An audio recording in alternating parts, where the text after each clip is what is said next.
Assalamualaikum warahmatullahi taala wabarakatuh. Alhamdulillah wa syukru ala nikmatillah wa man tabi'ah wa salatu wassalamu ala Rasulillah wa ala alihi wa sahbihi wa mawalah ma ba'du.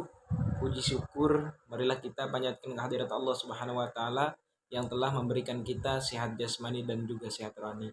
Salawat beriring salam semoga tercurah limpahkan kepada paduka alam yaitu wa habibana wa syafi'ana wa kaulana Muhammad sallallahu alaihi wasallam. Perkenalkan, nama saya Umar dengan NIM 220789, kelas RA8 Manajemen, dan dosen pengampu Bapak Ade Faisal Mabtuhi SEMM. Langsung saja saya akan menjelaskan konsep dasar organisasi. Hakikat organisasi sebagai alat administrasi, organisasi dapat ditinjau dari dua sudut. Sebagai wadah di mana kegiatan manajemen dilakukan, organisasi adalah tempat di mana kegiatan manajemen dijalankan bersifat statis. Selanjutnya, sebagai proses di mana terjadi interaksi antar orang-orang yang menjadi anggota organisasi yang bersangkutan. Memperhatikan dan menyoroti interaksi antar orang anggota organisasi yang bersifat dinamik. Dinamika dalam organisasi memunculkan adanya hubungan. Yang pertama itu hubungan formal. Nampak pada tata hubungan yang berupa susunan tata kerja berserta segala tugas. Kewajiban daripada organisasi sebagaimana ditentukan secara resmi oleh pembentuk organisasi, bersifat rasional. Yang kedua itu hubungan informal. Nampak pada tingkah laku dan tindakan masing-masing peserta anggota dalam hubungan pribadi mereka, baik antar atasan dengan bawahan, maupun hubungan pribadi antar bawahan. Tata hubungan ini tidak ditetapkan sebelumnya oleh pembentuk organisasi. Bersifat irasional dan emosional yang erat berhubungan dengan perasaan, keinginan, serta hasrat tiap individu. Selanjutnya itu ada dimensi-dimensi pokok. Pembahasan teori organisasi, dimensi teknis. Dimensi teknis yaitu dimensi yang menekankan pada kecakapan atau kemampuan seseorang yang dibutuhkan untuk menggerakkan organisasi otomatis. Yang diperlukan di sini adalah sumber daya yang memiliki keterampilan dalam mengelola sebuah organisasi. Dimensi ini berisi keahlian-keahlian birokrat atau manajer di bidang teknis atau orang-orang yang ahli dalam mempunyai kemampuan yang diperlukan untuk menggerakkan organisasi. Misalnya keahlian dalam mengoperasikan komputer, memahami konsep pemasaran, serta mampu dalam menyalurkannya, dan lain-lain. Dimensi konsep yaitu sebuah rancangan khusus yang dijadikan sebagai acuan dalam menjalankan sebuah organisasi. Artinya setiap gerak atau kegiatan yang akan dilaksanakan setiap mengacu pada pedoman yang telah dibuat oleh seluruh atau sebagian anggota organisasi yang mempunyai kewenangan. Selain itu juga dimensi konsep ini merupakan motor pergerak dalam dimensi pertama dan amat erat hubungannya dengan dimensi ketiga, yakni dimensi manusia. Dimensi manusia adalah dimensi yang paling utama dalam sebuah organisasi. Karena tanpa adanya dimensi manusia, otomatis suatu organisasi tidak akan pernah adanya. Karena itu tidak ada yang membuat organisasi dalam arti membentuk sebuah organisasi, dan tidak ada penggerak yang melakukan suatu kegiatan organisasi tersebut. Sehingga dapat dikatakan kalau dimensi manusia merupakan dimensi yang kompleks dalam sebuah organisasi. Namun tetap saja dimensi manusia tidak akan berfungsi secara utuh jika dimensi teknis dan konsep tidak ada. Jadi saling melengkapi. Langsung aja pengertian perilaku organisasi. Perilaku organisasi adalah bagaimana orang bertindak dan bereaksi dalam semua jenis organisasi. Dalam kehidupan organisasi, orang-orang dipekerjakan, dididik, dilatih, diberi informasi, dilindungi, dan dikembangkan. Dengan kata lain, perilaku organisasi adalah bagaimana orang-orang dalam suatu organisasi berperilaku. Beberapa penulis menawarkan pemahaman yang berbeda namun saling melengkapi tentang organisasi. Organisasi adalah suatu unit sosial yang dikoordinasikan secara sadar dan tidak sadar dua orang atau lebih yang bekerja secara relatif terus-menerus untuk mencapai tujuan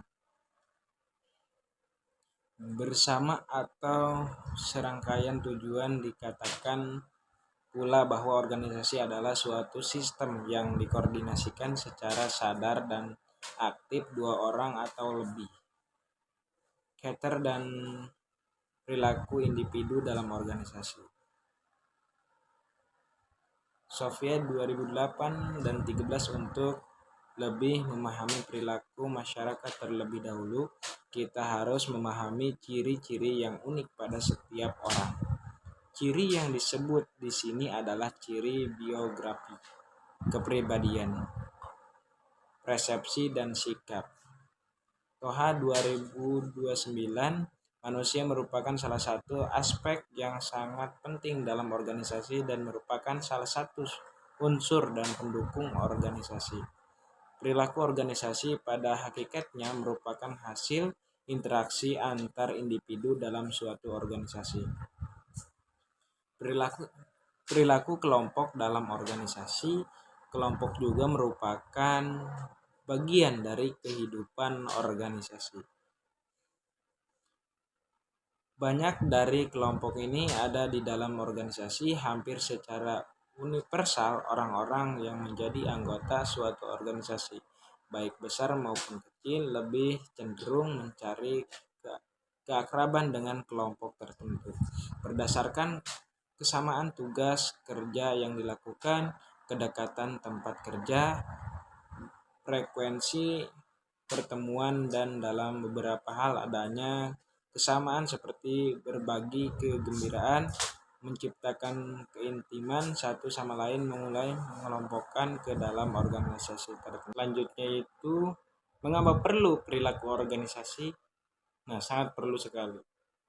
Para ahli percaya bahwa ada banyak alasan mengapa perilaku organisasi diperlakukan. Namun seluruh pendapat yang ada menunjukkan bahwa semakin banyak perhatian yang diberikan terhadap pentingnya sumber daya manusia sebagai tenaga kerja dan organisasi. Ketika orang diperhatikan, mereka berkontribusi lebih banyak pada organisasi. Secara khusus seperti dikemukakan yang dikutip Wibowo 2013, ada 3 alasan mengapa kita perlu mempelajari perilaku organisasi. Antara lain yang pertama itu yaitu aplikasi praktis. Dalam dunia nyata, organisasi ada beberapa manfaat. Memahami perilaku organisasi antara lain terkait dengan pengembangan gaya kepemimpinan. Pemilih strategi dalam menghadapi permasalahan, memilih pekerjaan yang sesuai, peningkatan kinerja, dan lain-lain. Di sini selanjutnya ada pengembangan diri. Dengan memahami perilaku organisasi, Anda dapat lebih memahami orang lain. Memahami orang lain menyebabkan meningkatkan kesadaran diri. Dengan memahami orang lain, manajer dapat menilai apa yang perlu dikembangkan oleh bawahannya, sehingga meningkatkan kontribusi mereka terhadap organisasi. Gitu. Yang selanjutnya itu ada peningkatan pengetahuan. Pengetahuan tentang orang-orang yang dipekerjakan dapat dikombinasikan dengan perilaku organisasi. Mempelajari perilaku organisasi membantu orang berpikir tentang isu-isu yang berkaitan dengan pengalaman kerja mereka, keterampilan berpikir. Yang selanjutnya yaitu membantu Anda menganalisis masalah pekerjaan dan pribadi. Selanjutnya yaitu kontribusi disiplin ilmu pada organisasi. Perilaku organisasi merupakan ilmu tentang perilaku organisasi terapan yang dibangun atas kontribusi berbagai disiplin ilmu. Bidang keilmuan utama adalah fisiologi, antropologi, dan ilmu politik.